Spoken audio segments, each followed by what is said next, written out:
Bismillahirrahmanirrahim. Iqra bismi rabbikal ladzi khalaq. Khalaqal insana min 'alaq. Iqra wa rabbukal akram. Alladzi 'allama bil qalam. 'Allamal insana ma lam ya'lam.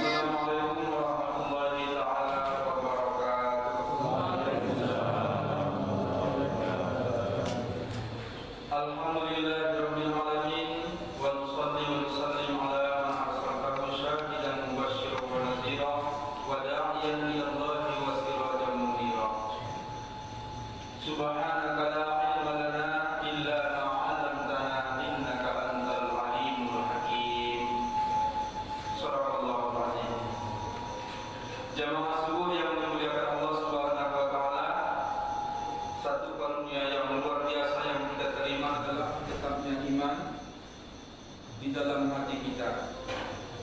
Dan andai kata iman ini ditebus dengan seluruh dunia dan isinya, niscaya iman ini tidak akan bisa ditebus. Ini yang Allah gambarkan dalam Al-Quran. Nanti di hari kiamat orang-orang yang kafir itu akan berkata, wahai Tuhan kami, andai kata bisa kami tebus keimanan itu yang dengannya kami bisa masuk surga dengan langit dan bumi dan seluruh isinya, kami akan menebus. Tapi kata Allah, tidak akan diterima tebusan itu. Jadi harga iman di hati kita ini adalah lebih berharga dari langit dan bumi dan seluruh isinya. Tapi sayang, tidak semua iman itu tumbuh berkembang, tumbuh bersemi, berbuah dan bermanfaat. Ada juga iman itu yang hanya bersarang, hanya sekedar percaya, tidak berbuah menjadi amal soleh. Jadi orang-orang yang beginilah yang Al-Quran katakan, wala taqulu amanna walakin qulu aslamna. Tak usahlah kalian berkata kami beriman, cukuplah kalian berkata kami sudah Islam. Cukuplah itu. Sebab kenapa? Kalau iman itu harus berbuah amal soleh. Dan Quran tidak pernah memisahkan antara kata iman dan amal soleh. Allazina amanu wa amilus sholihat. Persis tidak pernah memisahkan antara sholat dan zakat. Allazina yuqimunas sholat wa mimma razaqnahum yunfiqun. Karena itulah bukti orang yang sholat, dia mau berbagi. Bukti orang beriman ada amal soleh. Nah, jemaah memuliakan Allah, di akhir Ramadan ini kita bisa mengisi kegiatan ini luar biasa. Kenapa? Di akhir Ramadan biasanya banyak cobaan, banyak godaan, banyak tantangan, keperluan sana sini, belanja sana sini, pikiran pun barangkali udah ke kampung. Jasad boleh di sini, pikiran udah di dalam. Ada yang pikirannya udah nyampe. Nah, jemaah memuliakan Allah Subhanahu wa taala, kalau sudah begini dan kita masih mau juga mengisi Ramadan ini sampai kepada akhir, maka Allah akan memberikan ganjaran yang luar biasa, yaitu lepas dari api neraka. Aikum minan nar. Adakah lagi kebahagiaan atau ganjaran yang lebih besar dari itu? Karena di surga di akhirat cuma ada dua tempat. Kalau sudah lepas dari api neraka, itu artinya masuk surga. Jadi kita tidak punya keyakinan seperti keyakinan Mu'tazilah, yaitu al-manzilatu bainal manzilatain. Ada satu tempat di antara surga dan neraka. Nah, kita ahli sunnah wal jamaah tak meyakini itu. Di akhirat nanti cuma ada dua tempat jelas, yaitu surga dan neraka. Allah dan Rasul yang menjanjikan ikum minan nar, lepas dari api neraka, itu artinya masuk surga. Jadi tidak ada tempat di antara surga dan neraka. Tidak ada. Jamaah yang Allah Subhanahu wa taala, sebelum kita masuk kepada kajian sholatnya, inilah kajian terakhir kita tentang taharah. Yaitu kalau Jumat 4 minggu yang lalu kita mengkaji mandi wajib, sekarang mandi sunnah. Mandi sunnah ini sebenarnya sering kita lakukan.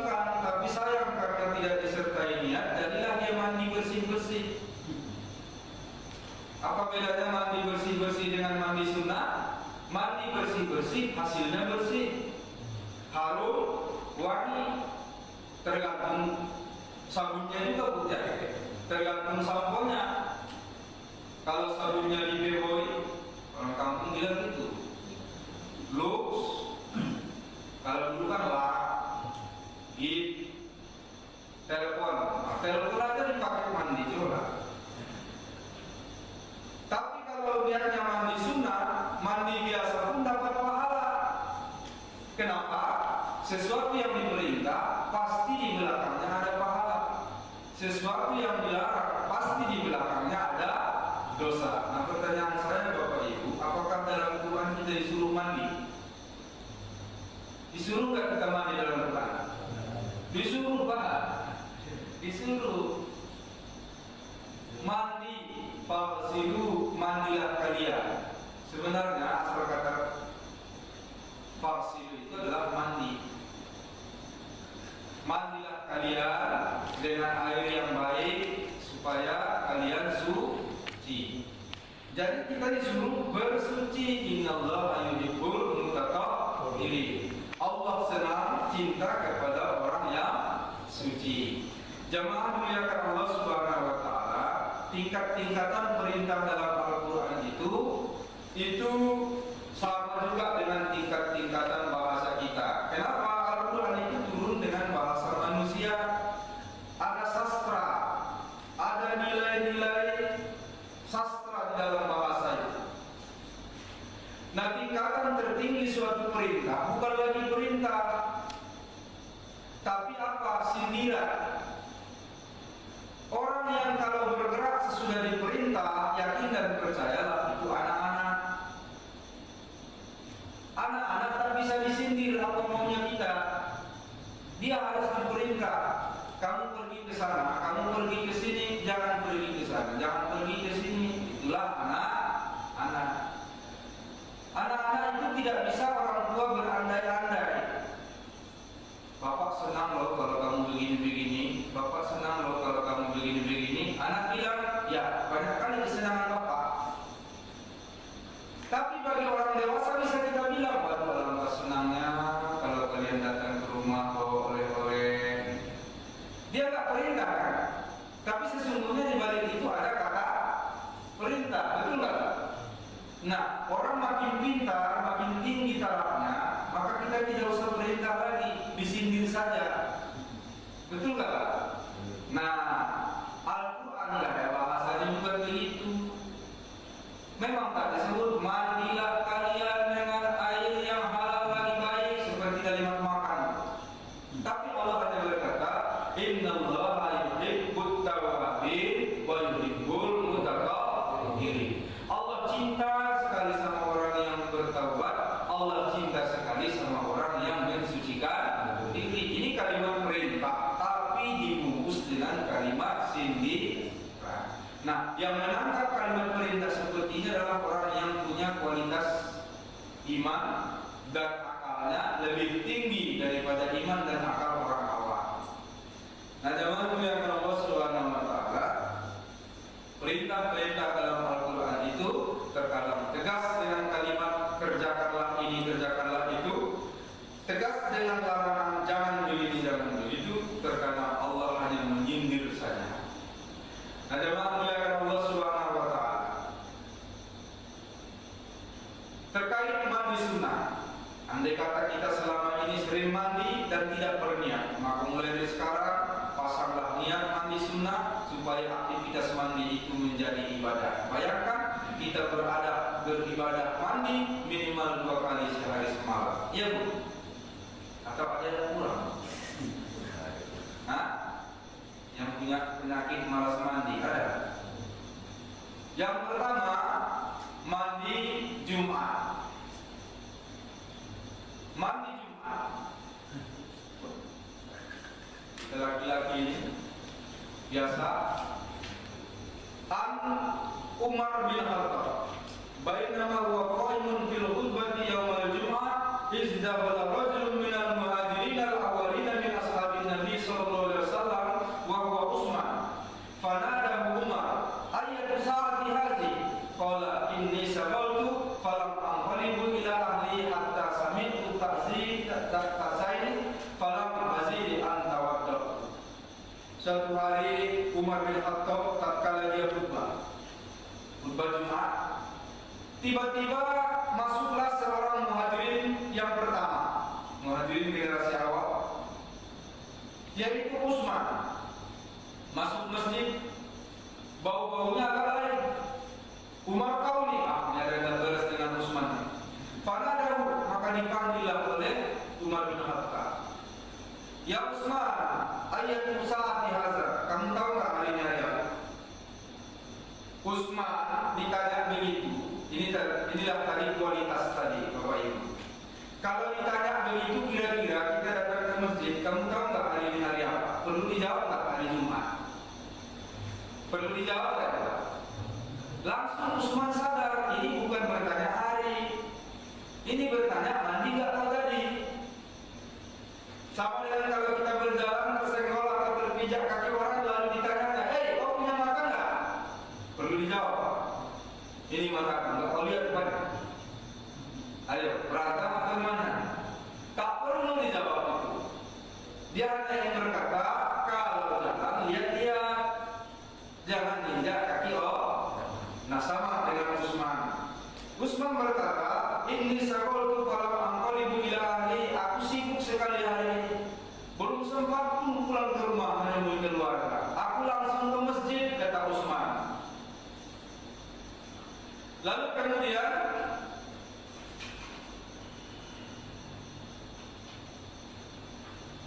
begitu aku mendengar azan, tidak sanggup lagi, tidak sempat lagi aku mandi.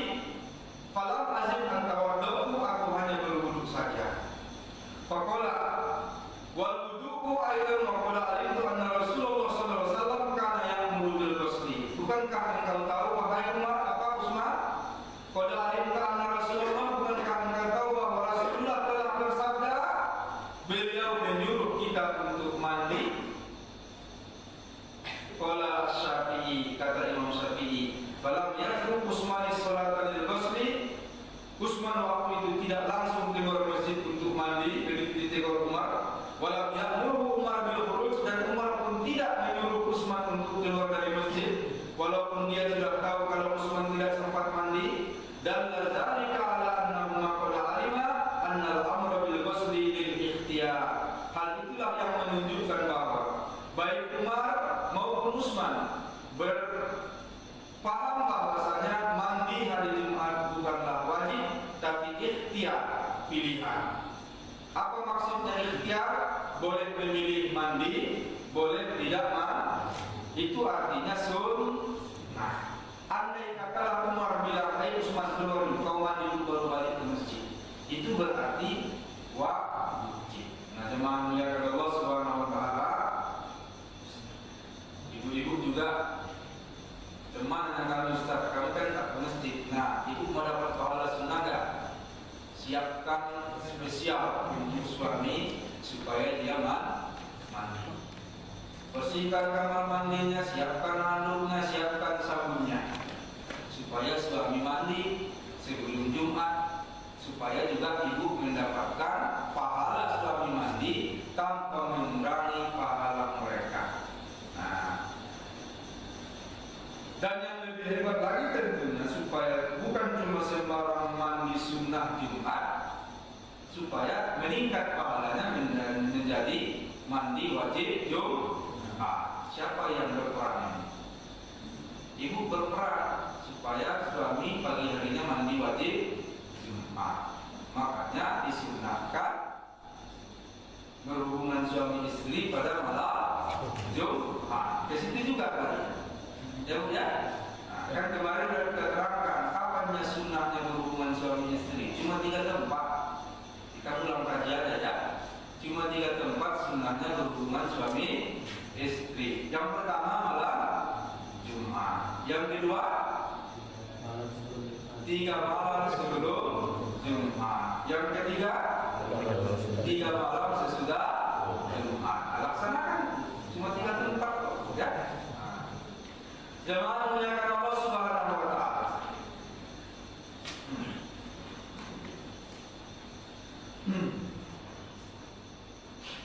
Di hadis lain riwayat Muslim, Rasulullah bersabda, "Man tawaddo'a fa ahsana al-wudu'a tsumma atal jum'ah."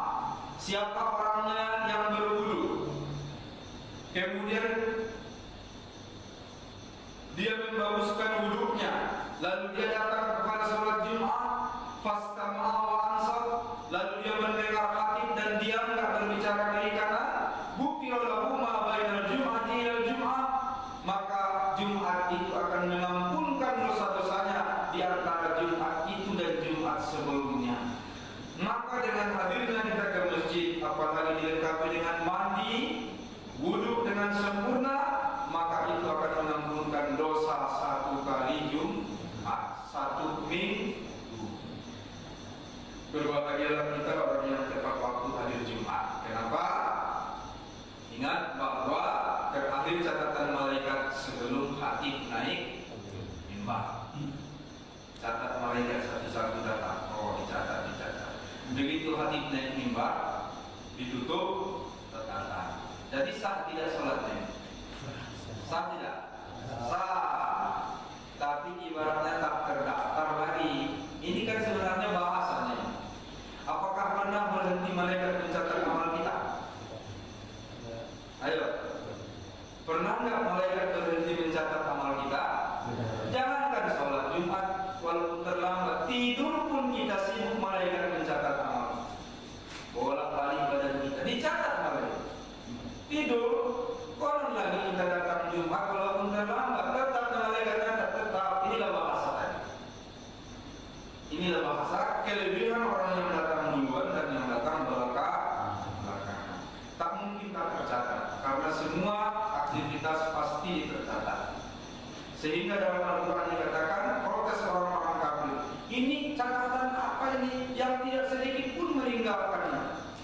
Baik yang dilakukan dan yang tidak dilakukan, tidak ada yang tak tercatat. Ini kitab apa ini?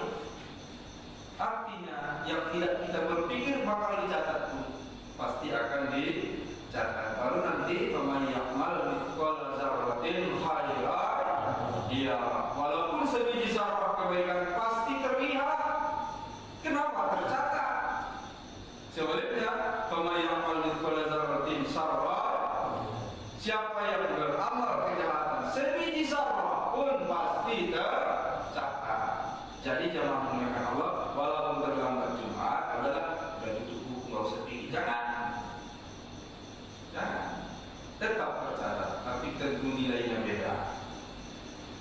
Walaupun dengar ceramah sambil ngantuk-ngantuk, dicatat nggak?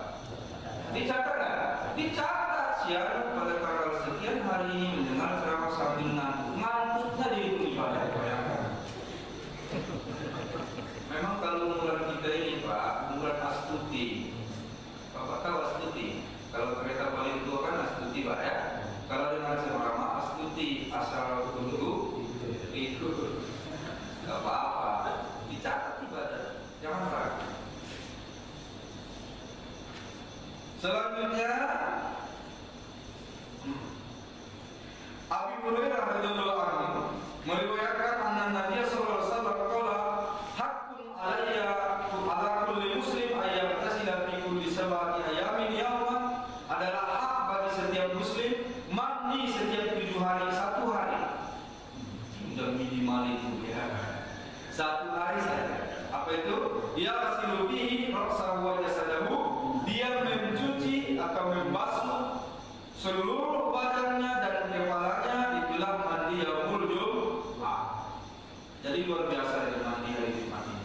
Dan niatkan air itu anugerah Allah, nikmat Allah, sarana Allah untuk membersihkan kita secara jasmani dan rohani. Jangan sembarangan mandi. Ini pesan orang tua. Beruntung yang datang begini saya kasih tahu. Tembuskanlah air itu sebelum kita mandi. Bacakan Al-Fatihah, lalu tembus ya Allah. Semoga dengan air mandi Jumat ini engkau rontokkan, engkau keluarkan penyakit-penyakit yang ada dalam tubuh ini. Sakit dan mandi luar biasa itu juga. Percaya tidak? Khusus hari Jumat. Kenapa?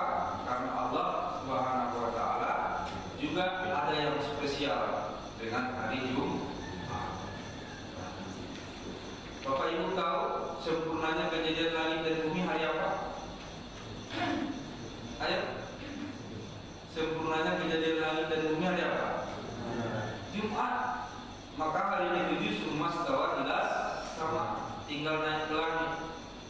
Fasawwahunna sab'a samawati, lalu Allah sempurnakan 7 langit di hari pertama, hari kedua, hari ketiga sampai hari kelima dan hari keenam sudah sempurna. Makanya Al-Quran mengatakan Allah menciptakan langit dan bumi fi sittati ayam, cukup 6 masa saja, 6 hari. Hanya 6 hari saja. Mulai dari hari Ahad, kita sebut hari Ahad, hari pertama.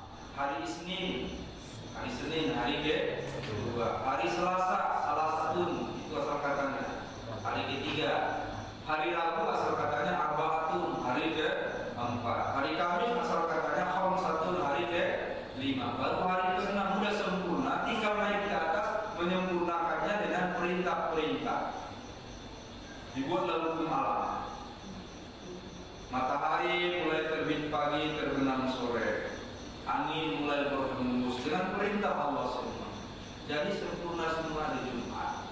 Nabi Adam diciptakan hari Jumat. Banyak sekali kelebihan Jumat. Maka jangan sia-siakan mandi Jumat. Kalau yang selamanya hanya mandi gejembur kampanye, mulai dari sekarang tetap ilmunya berniatlah. Bukan hanya untuk dapat pahala sunnah, tapi untuk kesehatan Nah selanjutnya waqtul wasli yang takdum min tulu'il fajar ila salatil Jumat. Adapun waktunya mandi adalah panjang sekali, mulai dari terbit fajar sampai menjelang salat Jumat. Itu semua wilayah sunnah. Jadi mau mandi Jumatnya mau habis subuh atau sebelum subuh. Kalau sebelum subuh tidak ya. Mulai dari terbit fajar berarti terhitung dia mandi Jumat mulai dari masuk waktu subuh. Nanti gak sempat lagi mandi kalau mandi pagi udah dihitung mandi Jumat. Atau tadi pagi gak mandi jam 10 baru mandi, itu pun mandi Jumat. Jadi antara waktu terbit fajar sampai Jumat, kapanpun kita mandi itu namanya mandi Jumat. Wa ikal mustahab ayat tasilal ghusl bizahab wa islah dasabaqal ghusl yakfihi wudu. Walaupun terpisah antara mandinya dengan Jumatnya lalu batal wudu, tidak usah lagi mandi, cukup mengambil wudu. Maka mandi tadi sudah dihitung sebagai mandi Jumat. Tapi, nah ini tadi kalau lebih bagusnya, lebih afdolnya mandi Jumatnya kapan? Menjelang sholat Jumat. Apalagi sudah ada aktivitas sebelumnya yang membuat kita berkeringat dan mengeluarkan bau badan. Ya, ya. Ghuslul aidain yang selanjutnya mandi pada 2 hari raya. Ini nanti besok mandi lagi ya. Jangan tak mandi. Ya. Ghuslul aidain hari raya Idul Fitri dan hari raya Idul Adha. Ya selama ini bukannya enggak mandi, Ustaz, mandi, yakin saya pasti mandi. Cuma mungkin niatnya buruk. Ini aku mandi sunnah karena Allah apalah disebut kencang-kencang dalam Kemudian ghuslun man ghassala mayyitan, mandi orang yang sesudah memandikan orang lain mati. Yustahabu liman ghassala mayyitan ayatasila inda katsirin min ahli ilm. Menurut para ulama, sunnah hukumnya mandi sesudah kita memandikan mayit. Ada juga sebagian kecil mengatakan wajib.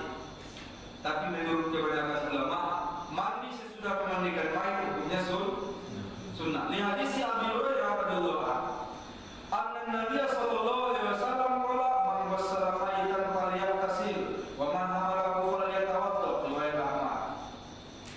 Nabi bersabda, siapa yang sudah memandikan mayit maka hendaklah dia mandi, dan siapa yang mengantarnya saja mengiringinya saja atau hadir saja tidak ikut memandikan, falyatawadda, hendaklah dia berwudu. Ini dia.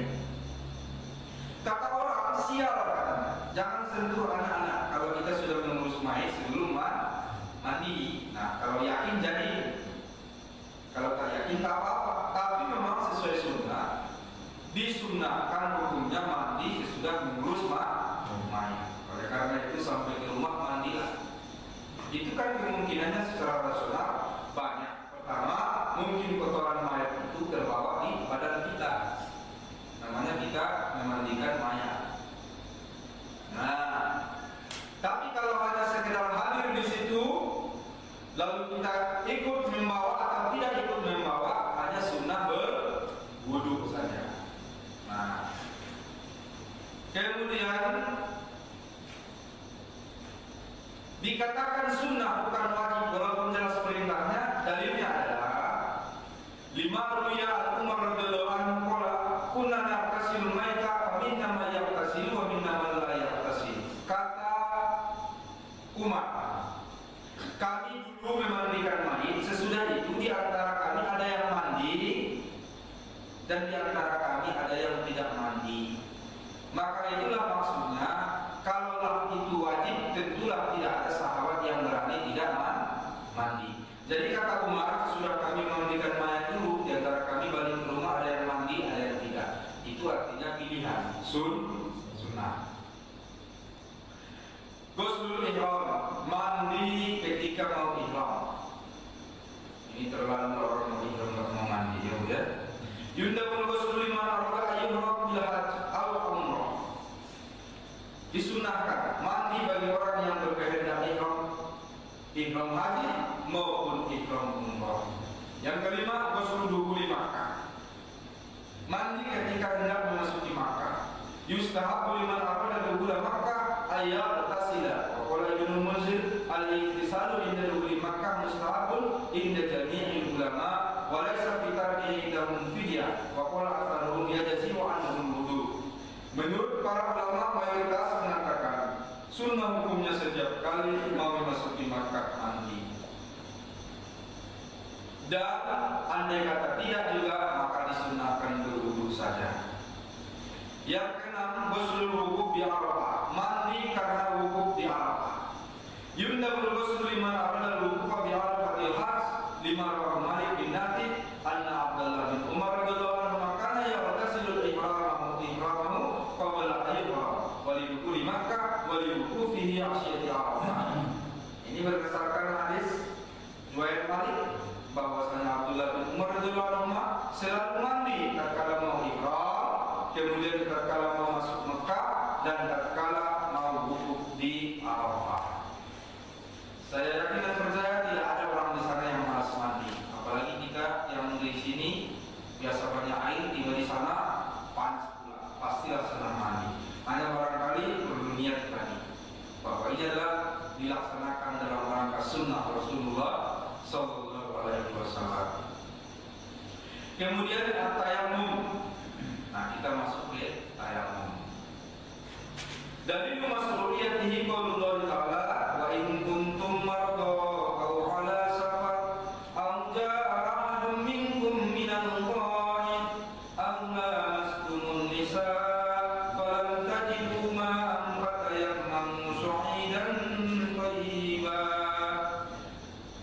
Kalau kalian sakit atau dalam perjalanan atau salah seorang kalian datang buang air kecil atau besar atau menyentuh wanita, lalu kalian tidak menemukan air, maka bertayamumlah dengan tanah yang baik atau tanah yang suci.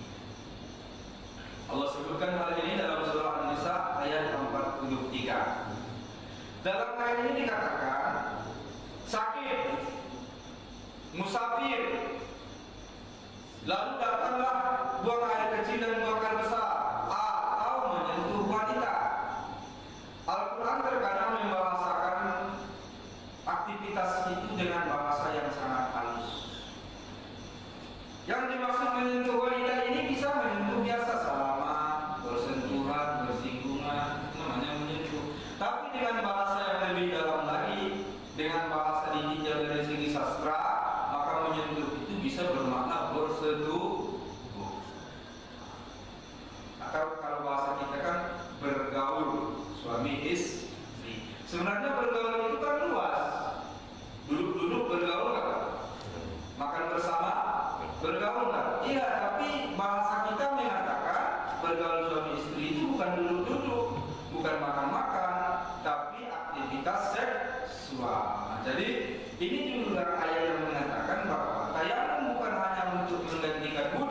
tayamum juga menggantikan mandi wajib karena ada kalimat lamastumun nisa tadi, bergaul berhubungan dengan istri. Lalu tak dapat air, maka tayamum saja dengan so'idan thayyibah, tanah yang baik. So'id juga di sini sebenarnya bermakna yang sangat luas. Kalau turab jelas tanah, turab tanah. Kalau so'id yang mengandung unsur tanah, maka tak mesti tanah yang nampak kita lihat seperti tanah, debu termasuk, ya kan? Yang menempel di dinding, di tembok termasuk.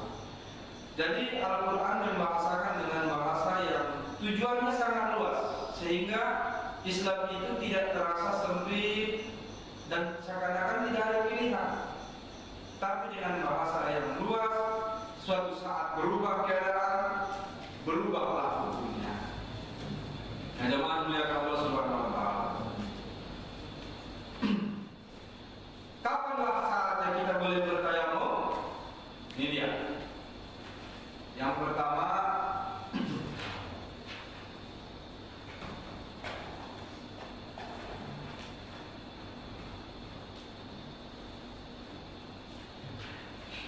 Islam yang dijilma tatkala tidak mendapatkan air, awajada minhu ma la yakfihi litohara, atau ada air tapi tak cukup untuk bersuci. Pertama, tidak ada air. Yang kedua, adanya air tapi ada yang lebih penting dari sekedar bersuci, untuk minum. Sekalipun untuk makan atau minum binatang harus lebih diutamakan daripada berwudu. Ada air seember, tapi di situ satu kandang piaraan kita, ayam kita, kambing kita nggak bisa minum. Dari bagus mana? Berwudu apa untuk minum binatang? Nah, itu dia, makhluk hidup diutamakan. Lihat di sini Umar bin Hasin radhiyallahu anhu qala kunna ma'a Rasulillah sallallahu alaihi wasallam fi safarin fa shalla bin nas fa iza huwa rajulun muqtazidun.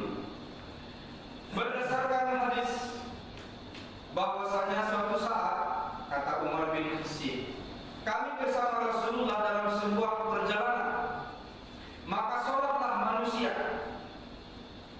Tiba-tiba ada rajulun muqtazilun, ada seorang laki-laki muqtazilah.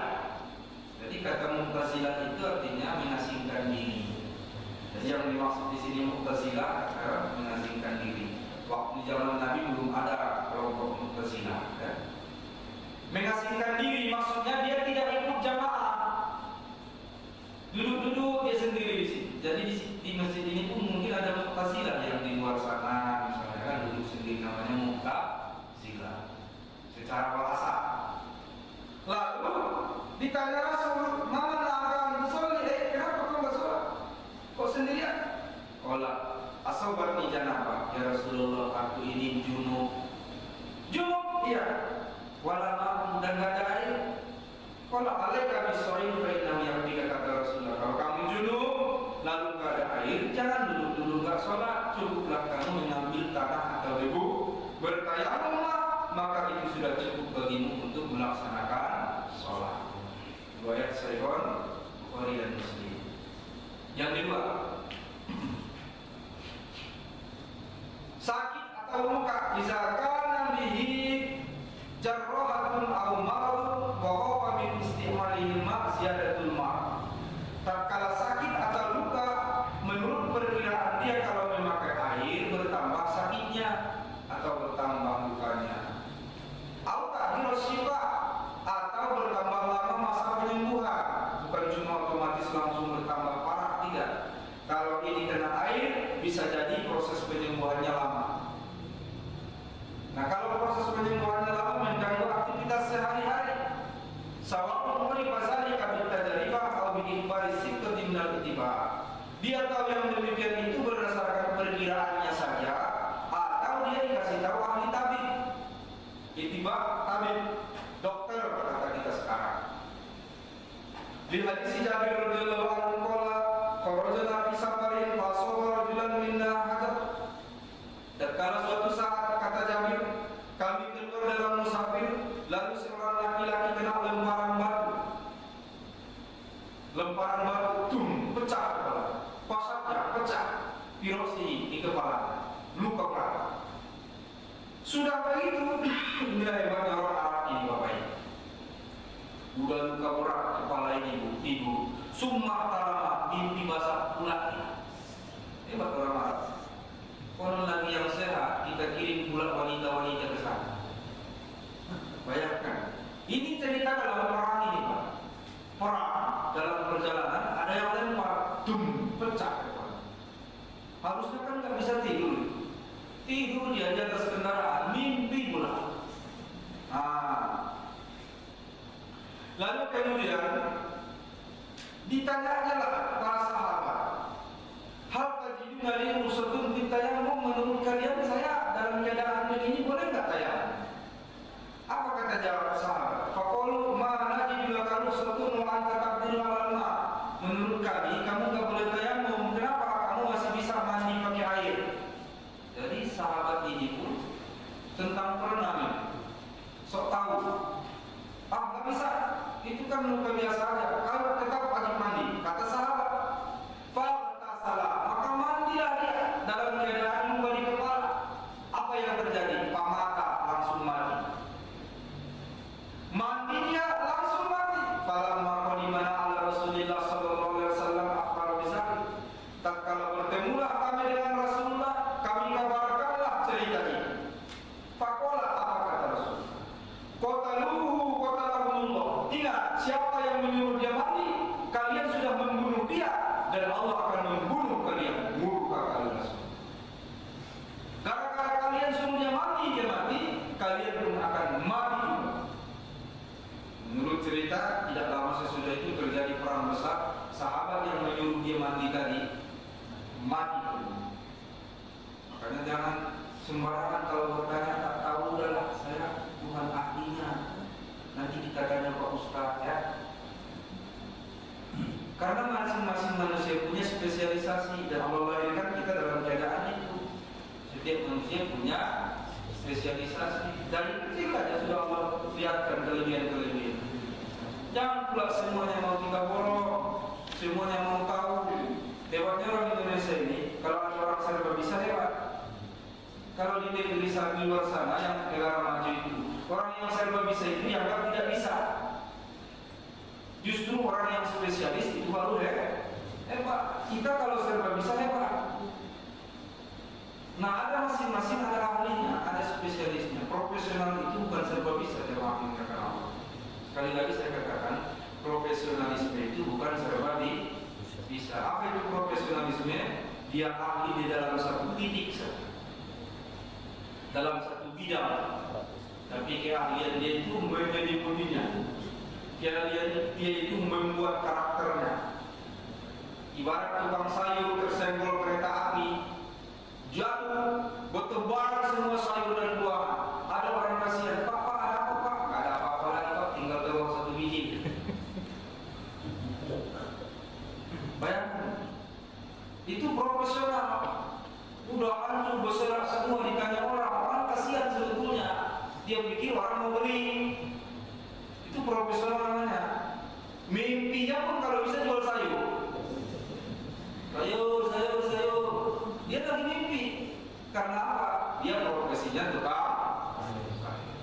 Itu yang dimaksud profesional. Tidak semuanya harus kita bisa, tidak semuanya harus kita kuasai. Ini sahabat ini nih, yang nggak tahunya dia hukumnya, dia bilang kau wajib mandi, mati kawan.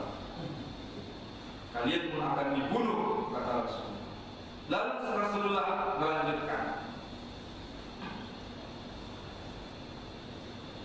Allah sa'alu disebab ja'alamu, kenapa kalian malu bertanya kalau kalian tak tahu? Kenapa mesti dijawab langsung, bilang aja tak tahu. Nanti kita tanya Rasulullah, atau kita tanya orang yang lebih ahli. Fa'inna masbahul ayyiswa, ingat, obatnya orang yang tak tahu adalah bertanya. Makanya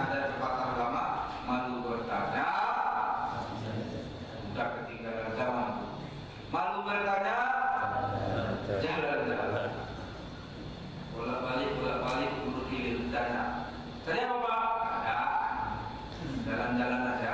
Nah, pulang jalan-jalan enggak. Malu makan, lapar.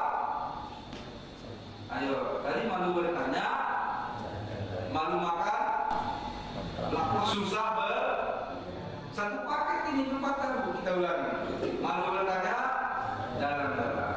Malu makan, lapar di jalan. Kebanyakan makan, susah berjalan. Lengkap sudah profesional namanya. Nah baik. Inna makana yakfihi ayatayammum wa yasiru ala junubi.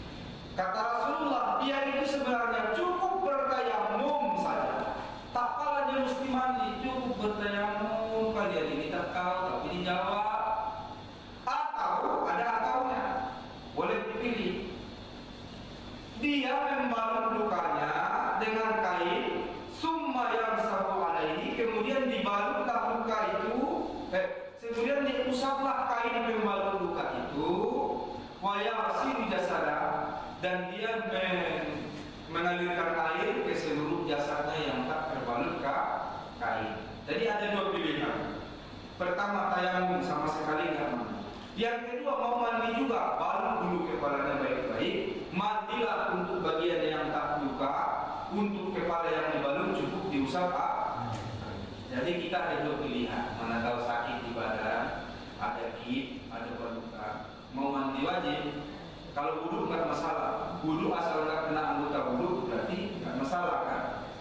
Yang sakit di sini, di kepala sini, jadi kan nggak masalah. Kalau mandi cukup diusap bagian yang diperban, usap saja. Yang lain mandi boleh, mandi setengah. Saya ada pilihan. Mau tayamum sekalian atau mandi untuk bagian yang luka hanya diusap saja. Terserah. Yang ketiga, izkar al-ma'u syahidul baludah wa qala ala zamnihi usul al-dururi bi istimali. Kalau air itu ada tapi sangat dingin. Air ada tapi sangat dingin. Atau sebaliknya, sangat panas. Sehingga menurut pikirannya, kalau saya memakai air ini akan menimbulkan darurat bagi saya. Ini akan menjadi masalah bagi saya. Yustaratu ayat bisa antasmini walau bil ajar. Dia tidak bisa untuk memakai air itu. Kemudian aula yatasayyaru al-budul hamam, atau dia tidak bisa memasuki kamar mandi. Sebenarnya dia tidak alergi dengan air dingin ataupun panas, tapi memang nggak bisa masuk kamar mandi. Bagaimana? Dia sendiri nggak ada yang mengantarkan air. Entah dia lagi cacat, entah dia lagi sakit, tak bisa masuk kamar mandi. Udah tayamum saja. Dingin yang bersangkutan. Kemudian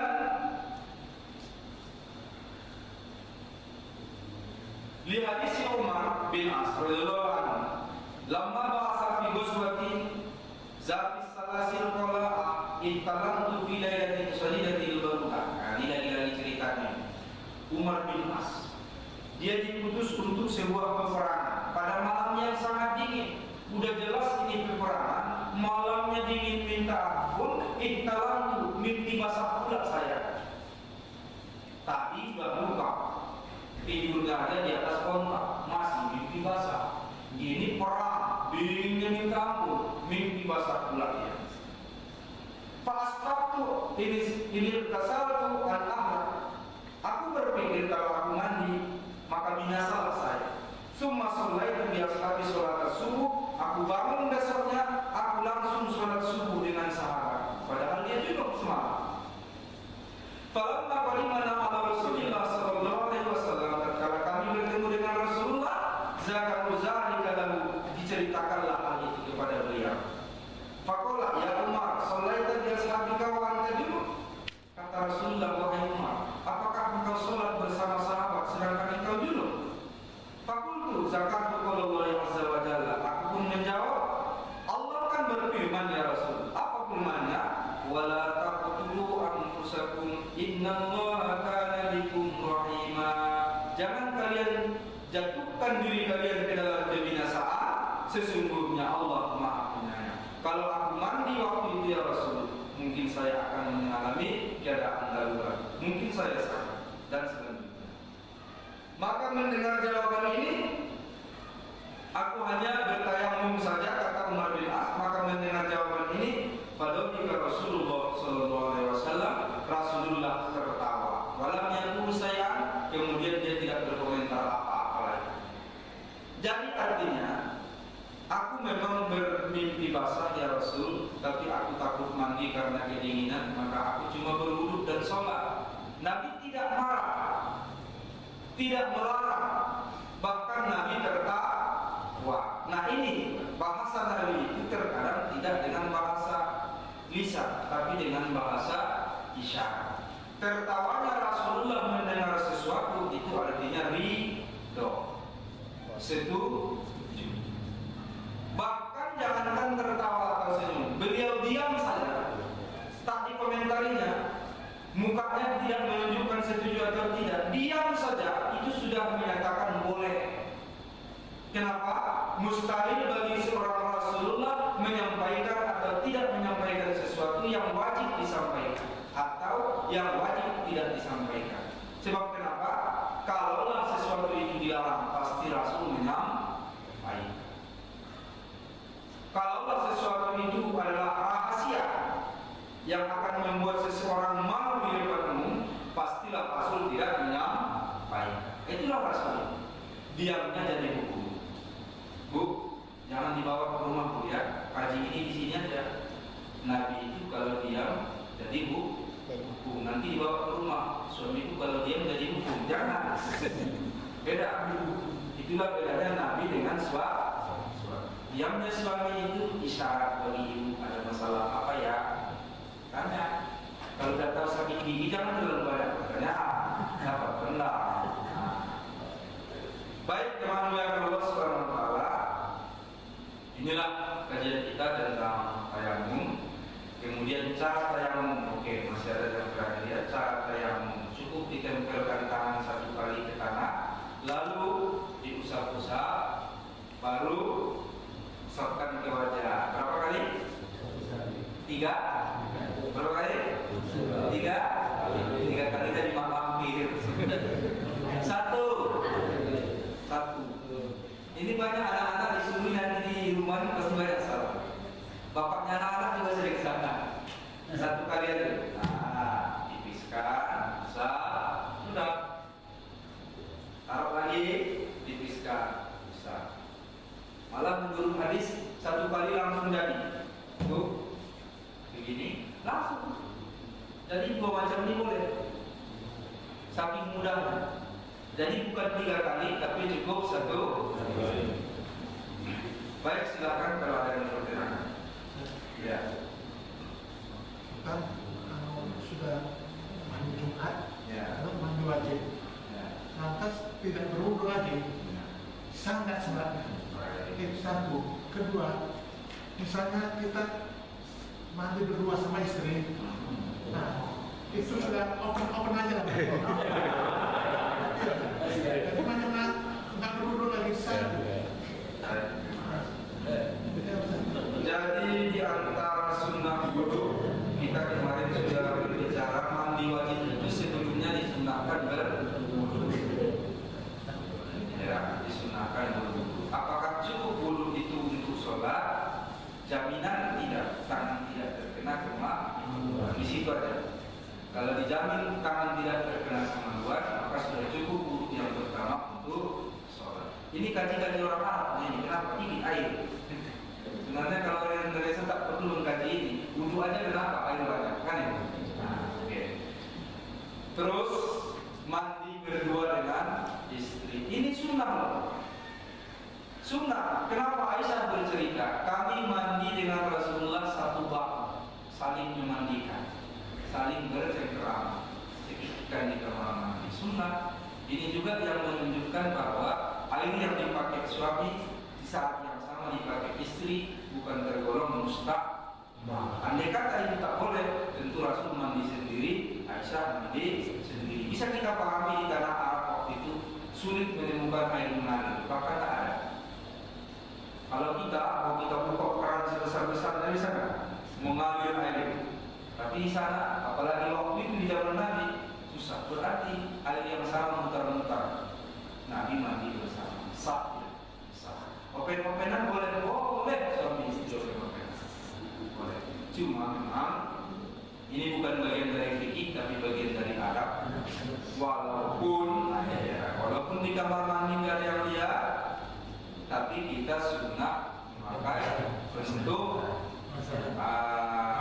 masalah bahasa kita itu. Ini bagian dari adab. Silakan yang lain. Assalamualaikum warahmatullahi wabarakatuh. Mengenai tayamum Ustaz, ya kalau untuk di pesawat itu hal yang terbaik untuk dipakai tayamum itu sebelah mana? Karena kan selama ini kalau boleh saya terapkan di kursi belakang. Tapi kemarin ada Ustadz yang bilang agak diragukan di sebelah di kursi itu. Nah, kalau di pesawat hal mana yang bisa kita gunakan sebagai tayamum? Yang kedua, ketika kita tayamum adalah di muka kan sama tangan. Ketika di tangan kita ada luka atau korengan gitu, hal itu istilahnya udah termasuk di tayamumnya itu udah sah atau enggak gitu. Ya, baik. Justru dengan adanya luka di tangan atau korengan itu yang membuat kita salah satunya boleh bertayamum. Maka diusap saja, karena dengan kena usapan kan luka nggak rusak kan? Katakanlah nggak kena gitu. Tapi kalau air berubah. Misalnya kita mau memilih, saya mau ngambil wudhu sempurna, hanya masalahnya tangan dibalut. Boleh kita pilih cara yang kedua, nggak tayamum. Kita wudhu cuci muka, giliran tangan yang tidak luka kita cuci, giliran tangan yang luka kita usap saja. Jadi yang dibalut ini usap, yang lainnya cuci. Ya, yang lainnya dicuci, air diusap, yang ini hanya diusap kainnya. Nah, sah. Jadi dua pilihan. Mandi pun demikian.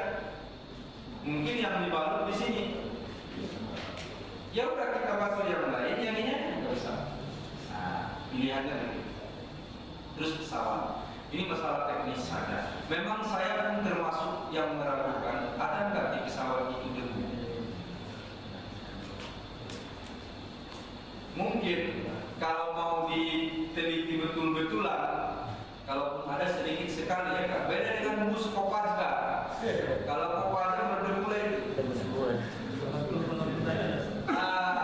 Jadi sebetulnya menurut ulama yang dimaksud di sini adalah pertama keringanan, yang kedua kesungguhan. Tahunya kita di situ jelas tak sempurna, tapi tetap mau. Jadi yang Allah inginkan itu sebetulnya adalah kesungguhan hati. Jadi tak apalah kita bertanya apakah ada debu atau tidak. Tak apalah. Tapi kalau memang ada yang jelas-jelas debunya ada, kita ke sana. Di bagian pesawat, bagian belakang, bagian muka saya pikir sama. Susah mencari debu. Kalau partikelnya mungkin ada, ya. Partikelnya mungkin ada. Jadi dapat ke situ. Jadi yang Allah inginkan itu adalah ada kesungguhan. Sama dengan puasa tak sanggup fidyah.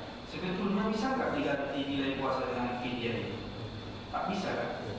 Bahkan puasa sepanjang tahun 400 nggak bisa. Tapi kenapa diganti dengan fidyah? Yang Allah maksud itu adalah tetap ada nilai kesungguhan. Andai kata harus samalah penggantinya, mungkin fidyah 60 fakir miskin pun nggak sama. Padahal cuma disuruh fidyah satu orang fakir miskin. 60 orang fakir miskin pun nggak sama. Sama dengan sholat, berdiri dengan duduk, sama nggak kualitasnya? Tidak. Tapi tetap kita mau sholat itu yang Allah tidak. Jadi silakan yang mau di pesawat, mau di bus, ber-AC, tidak ada kesungguhan kita untuk melakukan. Silakan. Dasar pertimbangan tayamum ini kan karena mengingat keterbatasan air sama. Sedangkan kita tahu juga kan kebersihan adalah suatu hal yang utama. Ya. Kita tahu kalau di pesawat, ya, ataupun kita hidup sekarang ini, air itu memang betul terbatas di pesawat. Tapi sesungguhnya kalau gerot cuci wajah kita atau tangan kita ini melap ya, itu bisa. Apakah saya sendiri terus terang lebih beristirahat daripada debu itu saya ambil air yang dingin itu untuk cuci wajah ini dan tangan saya, karena saya rasa itu lebih bersih ya, karena kita sudah tidur ataupun apa tidak mau coba itu Ya, baik. Itu artinya pilihan ya. Di saat kita mengkaji hukumnya dulu. Ini dia yang menyebabkan boleh tayamum, ini dia yang membolehkan harus mengambil. Nah, masalah pilihan kita keluar dari kaji hukum. Kita keluar dari kaji hukum kepada kajian adab. Adabnya mana? Selama ada air dan bisa kita menggunakan air dan tidak mengganggu yang lain, silakan pilih memakai air. Tentunya bisa dikaji lagi Pak. Andai kata semua orang muslim berpikir sama dengan kita, repot juga di pesawat ya. Semua orang berpikir bukan cuma kita yang mengambil wudhu kan, yang lain pun berpikir begitu, mau mengambil wudhu juga. baru Ustaz, sekedar begini sedikit. Tapi tidak bisa. Faksilu alirkan.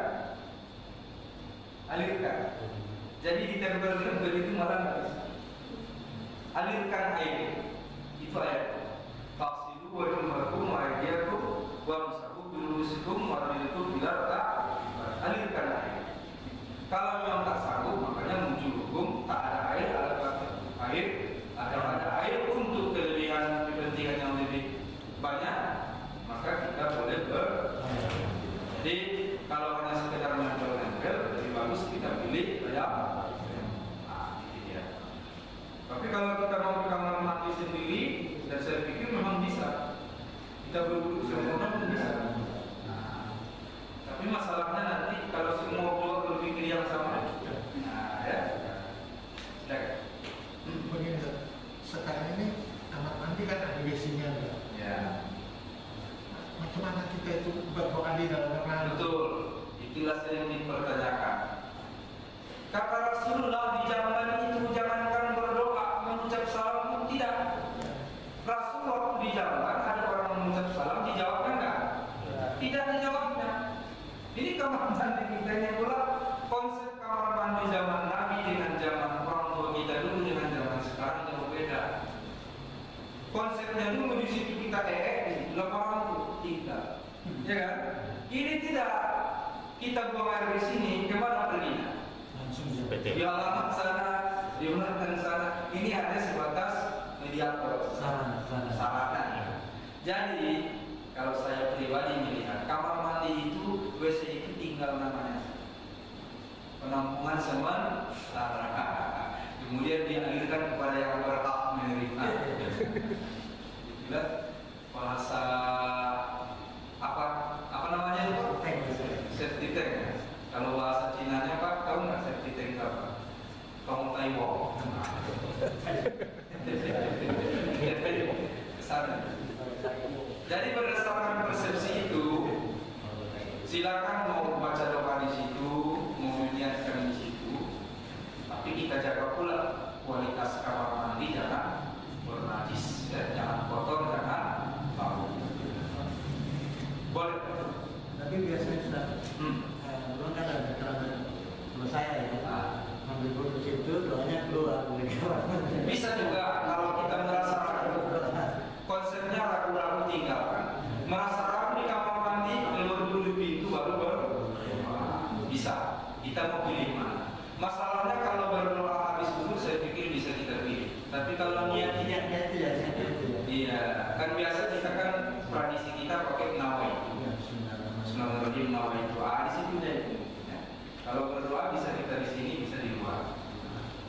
Silakan. Tapi kalau masih tetap WC-nya pola lama, ya jangan. WC belum.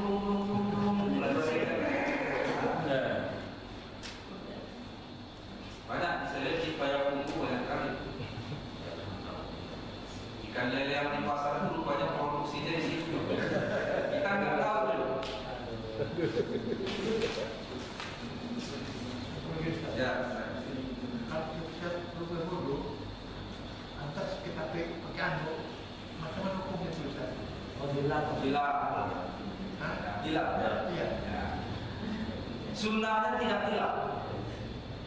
Berdasarkan hadis itu akan memberikan cahaya di hari akhirat. Hanya boleh ditipiskan. Kemarin kita sudah kaji, ditipiskan, jangan dilap. Tapi ada kata dilap sah kudu sah, nggak ada hubungannya.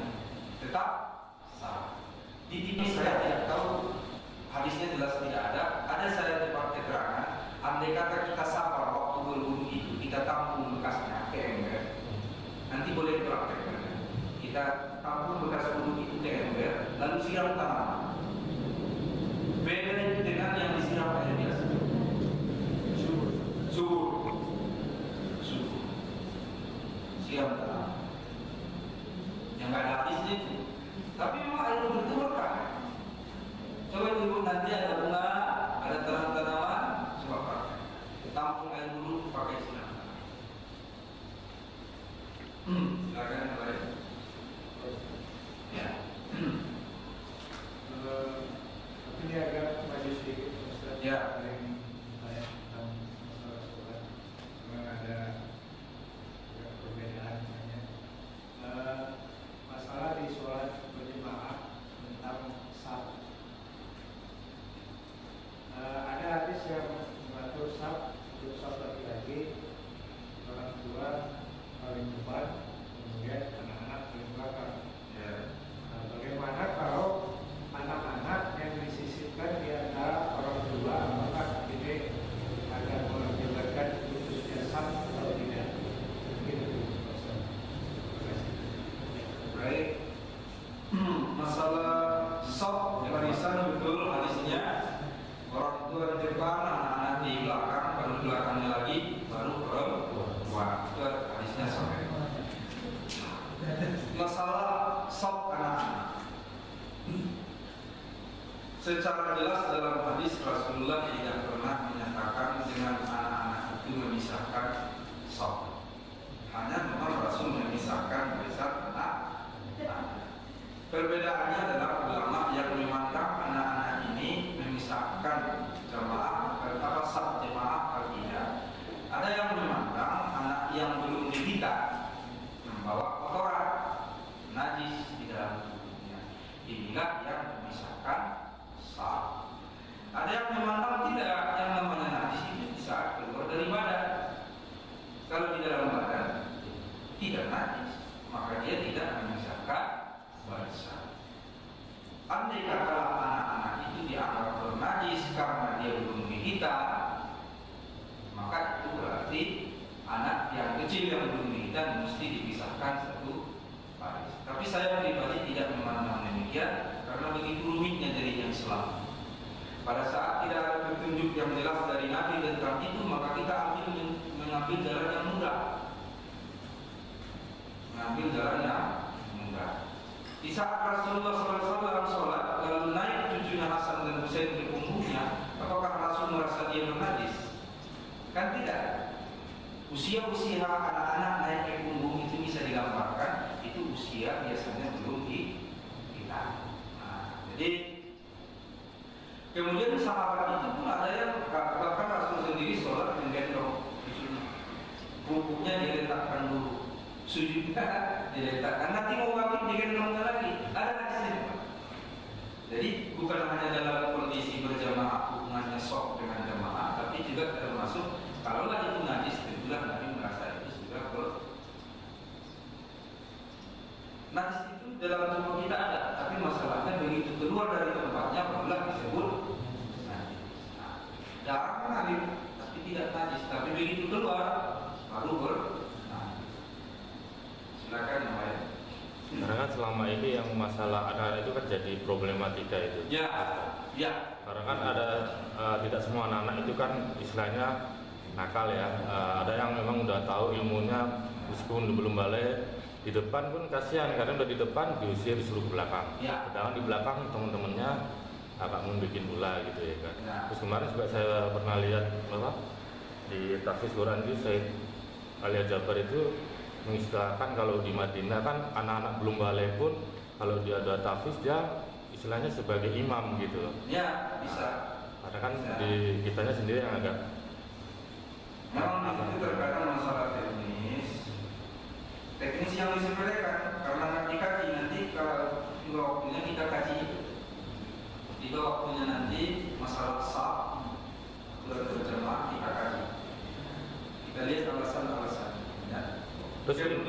lagi, anak-anak ini filosofinya mereka adalah anak yang wajib kita didik dan kita biasakan untuk ke masjid.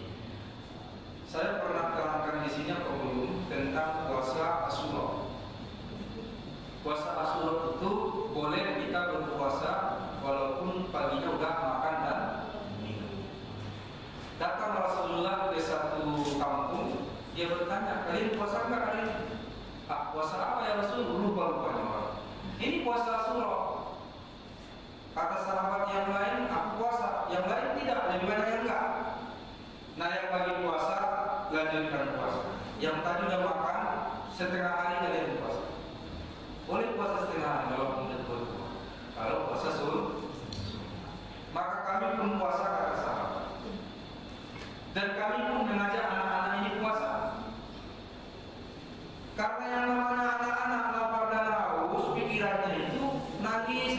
Supaya enggak nangis, kami bawa ke masjid main-main di halaman masjid berlari-lari. Kami kasihlah, kami buatkanlah main-mainan. Tatkala mereka minta lapar, minta makan dan minum, kami kasihlah main-mainan itu biar lupa dia kalau dia lapar dan haus. Begitulah cara sahabat mendidik anak-anak, dibawa ke masjid, dikasih main-main. Coba kalau kita, bukan bermain, ya memang betul bukan bermain. Tapi kalau dalam rangka beribadah boleh dibawa ke itu satu. Yang kedua, Rasulullah mengimami sholat.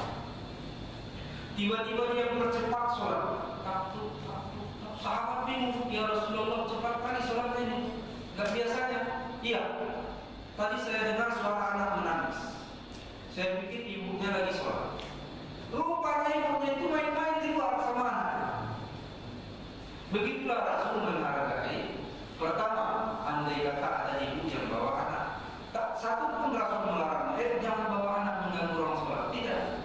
Justru Rasul mempercepat sholatnya supaya anaknya tidak nah, ini sebenarnya nilai-nilai yang luar biasa. Dan juga kepada orang tua kalau bawa anak tahu diri juga lah. Udahlah bawa anak di depan, pulang barisannya, itu tak tahu diri namanya. Cari barisan paling samping, kawal anak, begitu caranya. Jadi harus ada ini antara orang tuanya. Biasanya mohon maaf, yang paling mudah protes ini orang tua yang merasa punya anak kecil lagi. Betul kan, egois memang menganggap punya anak kecil lagi. Nah biasanya begitu, baru datang masalah yang punya anak pun tak tahu diri. Udah jelas bahwa anak bukannya dijaga, mau ngambil pula satu pertama paling depan. Nah ini sama-sama kita perbaiki. Kalau bawa anak ya pulang aja, kita pepet di dinding anak. Dan kalau jamaah itu putus sah atau tidak, saya pribadi berpendapat tidak putus, baik dia disunat ataupun belum disunat. Hadis nanti akan kita pelajari juga pada waktunya. Andai kata seorang berjamaah diantarai oleh jalan raya atau diantarai oleh sungai yang mengalir, maka jamaah itu tidak putus. Begitu ya. Ini kalau dindingnya ada apa-apa nih, jalan raya. Saking banyaknya ada jamaah, jangan pulang nanti di rumah ada jamaah. Kan kata Rasul boleh dipisah jamaah ke jalan raya, jangan. Saking luasnya ini jamaah, ada sungai di sana ada bulan minggu, tidak putus sah, ada di sini. Ya. Silakan jamaah.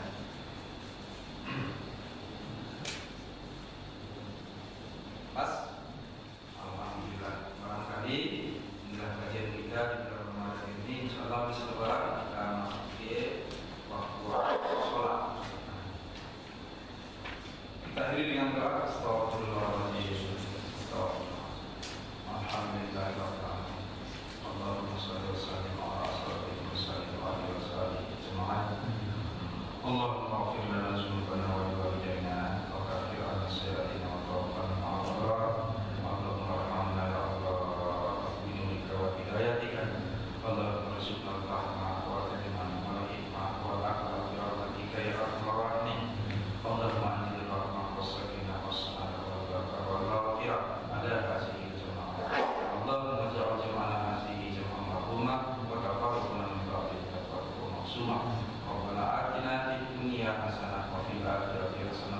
أعذرنا وصلى الله على محمد وعلى آله وصحبه أجمعين والحمد لله رب العالمين. Insyaallah kita ketemu lagi di pengajian subuh berikutnya dan sampai bertemu besok insyaallah kita tunggu pengumuman